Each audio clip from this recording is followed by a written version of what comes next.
9월 23일 목요일 김유정의 톡톡 동안입니다. 괴동선 철로로 인해 단절돼 있는 포항 효자지구와 효자시장을 인도교로 연결해야 한다는 주장이 포항시 의회에서 나와 주목을 끌고 있습니다. 포항시 의회 박희정 의원 연결해 자세한 얘기 들어보죠. 의원님 안녕하세요. 네, 안녕하십니까? 네, 명절은 잘 보내셨습니까? 네, 보통 명절을 앞두고 우리 지역의 정치인들이 명절 인사를 하는 현수막을 교차로에 많이 걸어 놓잖아요. 네. 보통은 풍성한 한가위 보내세요. 이런 문구들이 많았는데 의원님이 걸어 놓은 현수막은 조금 특이한 문구였습니다.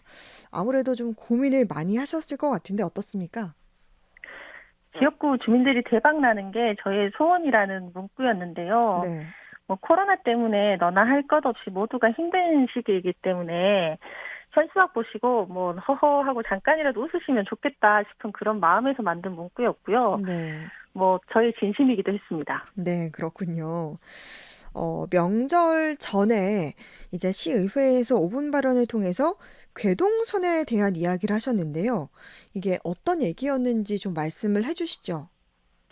개동선을 폐지하자는 주장이었습니다. 네, 개동선 철도는 동해선 분기점에서 포항 철강공단으로 향하는 철도인데요. 포스코 원자재 수송 등을 위해서 1968년 개통되었습니다. 네, 개통 당시에는 효자 구획정리지구는 논밭이었고 포항 자이와 상도 코하루 아파트 등은 하천부지 등이어서 별다른 문제가 없었는데요. 네, 하지만 세월이 흐르고 이것에 대규모 주거단지가 들어서면서 상황이 달라졌습니다. 네, 이 철도로 인해서 같은 행정구역인 효곡동이 지곡과 효자로, 대이동과 상대동 등도 생활권이 둘로 나눠져서 전통시장 이용이나 학교 등하교 등 주민들이 큰 불편을 겪고 있습니다. 네. 개동선은 현재 포스코와 철강공단의 화합물, 제품, 원자재 수송을 위해서 하루 15회 정도 운행되고 있고요. 음, 군사 시설로도 이용되고 있다고 하는데요. 군사 목적으로는 1년에 한 번도 제대로 운행되고 있지는 않다고 합니다. 네, 이처럼 최소한의 기능만 남아있는 상태이기 때문에 괴동선을 폐지해서 주민들의 삶의 질을 높이는 데 이용할 수 있도록 하자는 내용의 발언이었습니다. 네. 그러니까 하루 15차례만 운영되는 최소한의 기능으로만 남아있는 괴동선을 폐지하고 그 자리에 근데 그린웨이를 연장하면 좋겠다고 말씀하셨죠? 네, 그린웨이 철길숲은 포항의 랜드마크가 되어가고 있지 않습니까? 네네. 사실 철길숲은 지난 100여 년 동안 포항 도심을 가로질렀던 동해선 철길이 이설되고 난 후에 그곳에 남은 폐철도를 활용해서 조성되었는데요. 네. 괴동선도 기능이 얼마 남지 않았기 때문에 이를 폐지하고 유광대교에서 괴동역까지 약 9km 구간을 그린웨이 철길숲으로 조성하면 주민들에게 정말 큰 휴식 공간이 될 것 같습니다. 음, 또한 기존 철로를 없애지 않고 레일바이크 같은 시설을 설치하면 네. 형산강과 주거단지, 공당 풍경이 어우러진 네. 색다른 관광과 놀이 시설이 될 것으로 판단합니다. 네. 정말 이렇게 되기만 하면 좋을 것 같은데 이 괴동선 폐지가 현실적으로는 쉽지는 않아 보이는데 어떻습니까? 네, 여러 가지 검토해야 할 부분이 있는 것이 사실입니다. 음, 먼저 철도를 활용하던 원자재 수송 문제인데요. 이 부분은 동해선을 이용해서 영일만 항으로 물류를 보내고 그곳에서부터는 육로나 해상을 이용하면 해결될 것 같습니다. 네. 이 과정에서 괴동역에 근무하는 100여 명의 인력을 재배치하면 될 것 같고요.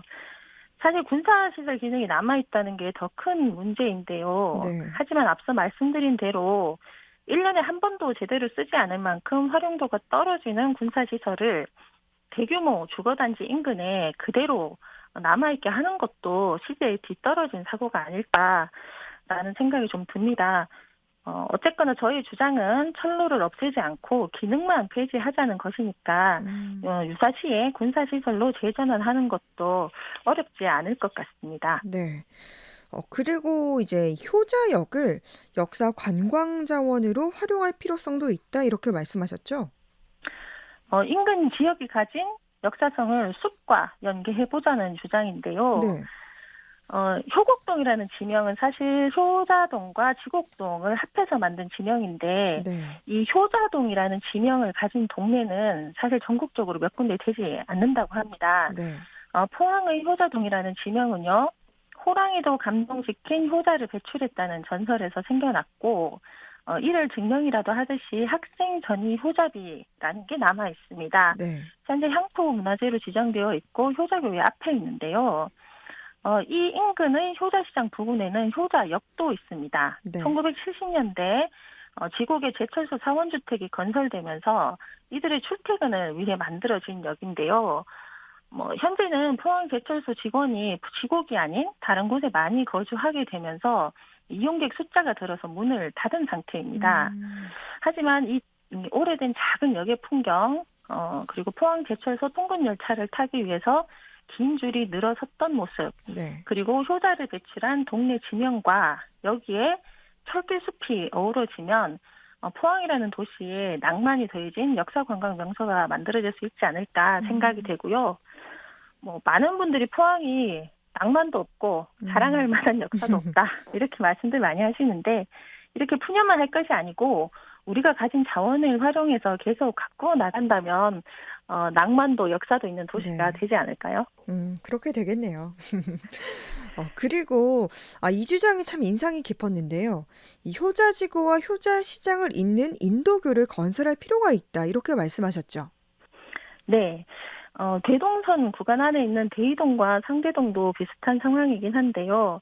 현재 효곡동은 효자 구획 정리 지구가 한 구역, 음. 그리고 효자 시장 인근과 지곡 단지가 한 구역, 이렇게 두 군데의 생활권으로 나눠져 있는 상태이고요. 네. 이 가운데 7번 국도와 괴동선 철길이 있습니다. 네. 7번 국도는 횡단보도를 이용할 수 있지만요. 철길은 사람의 통행이 완전히 차단된 상태입니다. 네. 그러다 보니까요, 눈앞에 전통시장을 두고도 걸어가지 못하고요, 차를 타고 먼 길로 돌아가야 하고요, 음. 조금만 걸어가면 학교에 갈 수 있는데, 그러지 못하다 보니까 사설 통학버스를 타야 되고, 무엇보다 같은 동네이면서 서로는 다른 동네에 사는 것 같은 이질감이 이곳에 상존하고 있습니다. 그러다 보니까 이에 대한 민원이 좀 많았는데요. 네. 그동안 괴동선과 관련해서 철도를 이설하자, 지하화하자, 이런 여러 해법이 제시되었었습니다. 네. 하지만 비용이 문제였습니다. 철도 이설이나 지하화 등은 이 철도의 기능이 얼마 남아있지 않은데 천억에서 수천억 정도 비용을 투입해야 되는 문제가 발생하다 보니까 현실화되는 게 쉽지 않았거든요. 네. 하지만 인도교는 비용을 얼마 들이지 않고도 사람의 통행로를 확보할 수 있고 이를 통해서 얻을 수 있는 비용 편익이 커서 충분히 검토할 여지가 있다고 봅니다. 네. 그러니까 이렇게 도로 위에 육교처럼 건널 수 있는 인도교를 이제 만들자라는 건데요. 이에 대한 네네. 지금 포항시의 입장은 어떻습니까? 아주 긍정적이었습니다. 그 인도교만 놓는 비용을 보면 20억이 들지 않는다고 하고요. 주변에 음. 공원화시키는 비용까지 하면 그 주변만 따지면 한 30억 정도 비용이기 때문에 현실 가능성이 있다라고 판단을 하고 있는데 문제는 이게 철도청, 철도시설관리공단, 국방부 등의 기관이 서로 관련돼 있고요. 포항시도 숲과 관련된 부서, 도로가 관련된 부서 막 이렇게 좀 얽혀 있는 부분이 음. 있습니다. 네. 이런 경우에 포항시 주무부서 정하기가 제일 어렵다는 우스갯소리가 있기는 하지만 일단 음. 주무부서를 정하고 타당성 조사부터 한 후에 타 기관하고 협상에 나서면 얽힌 실타래를 풀 수 있을 것으로 봅니다. 네. 끝으로 덧붙일 말씀 전해주시죠. 솔직히 이번 발언 준비하면서요, 철도를 사이에 둔 대규모 주거단지 관련 도시계획이 과연 바람직했었나 하는 의문이 좀 음. 있었습니다. 하지만 비판만 하고 해법을 제시하지 못하면 바람직하지 않을 것이고, 무엇보다 사회적인 변화는 어떤 시기에 어떻게 일어날지 정확하게 예측하기 어려운 측면이 좀 있습니다. 문제를 인식한 측은 최선의 해법을 찾는 것도 중요한 과제라고 생각하고요. 포항시와 함께 해법을 잘 마련해 보도록 하겠습니다. 네. 괴동선 철로를 기능을 폐지하자는 주장을 한 포항시 의회 박희정 의원과 이야기 나눴습니다. 말씀 잘 들었습니다. 예, 감사합니다.